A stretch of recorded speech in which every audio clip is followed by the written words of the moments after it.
நூலனும் கவினின் நாணயமும். கவின் ஒரு துணிச்சல் மிகுந்த சிறுவன். அவனுக்கு புதிய புத்தகங்கள் படிக்க மிகவும் பிடிக்கும். ஆனால் ஒரே ஒரு விஷயம்தான் அவனை கவலை கொள்ள வைத்தது. அது மாடி அறையில் இருந்த தூசி பேய்கள். அவை சிலந்திகளே. ஒரு நாள் கவினின் அம்மா அவனிடம், தாத்தா, பல வருடங்களுக்கு முன் தொலைத்த பழங்கால வெள்ளி நாணயம் ஒன்று மாடி அறையின் இடுக்குகளில் இருக்கக்கூடும் என்று சொன்னாள்.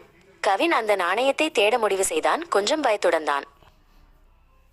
தேடும்போது அந்த சிறிய வெள்ளி நாணயம் அவனது கை தவறி ஒரு பழைய மர அலமாரிக்கு அடியில் உருண்டு ஓடியது. அந்த இடம் மிகவும் இருண்டதாகவும் தூசியாகவும் நிறைய வலைகள் உள்ள இடமாகவும் இருந்தது. கவின் ஒரு நீளமான குச்சியை எடுத்து அந்த நாணயத்தை தள்ள முயன்றான். அப்பொழுதுதான் அவன் நூலனை கண்டான்.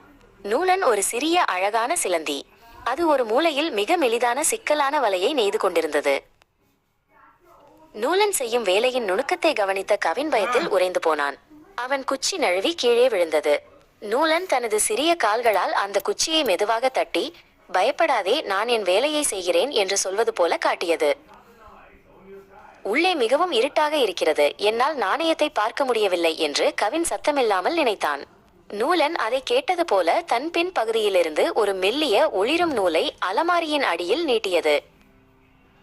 அந்த நூல் சிறு வெளிச்சத்தை பிடித்து அலமாரியின் அடியில் நாணயம் இருக்கும் இடத்தை ஒரு சிறிய புள்ளியாக காட்டியது.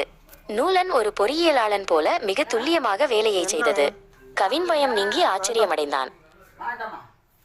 நூலன் மெதுவாக அந்த நாணயத்தின் விளிம்பில் ஒரு வலுவான நூலை சுற்றி கட்டி அதை மெதுவாக வெளியே இழுத்தது. நாணயம் கவினின் கைக்கு அருகில் வந்ததும் அவன் அதை எடுத்துக்கொண்டான். நூலன், நீ ஒரு அற்புதமான உதவியாளன் என்று கவின் வியப்புடன் முணுமுணுத்தான். கவின் நாணயத்தை எடுத்தான். இப்போது நூலனின் வலைகள் அவனுக்கு தூசி பேய்களின் இருண்ட வலைகளாக தெரியவில்லை. அவை வலிமையான மின்னும் பாலங்களாகவும் திறமையாக வரையப்பட்ட வரைபடங்களாகவும் தெரிந்தன.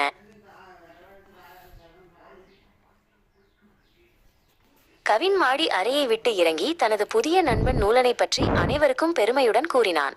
இனிமேல் கவினுக்கு சிலந்திகள் என்றால் பயம் இல்லை. அவை சிறிய அமைதியான திறமையான பொறியியலாளர்கள்.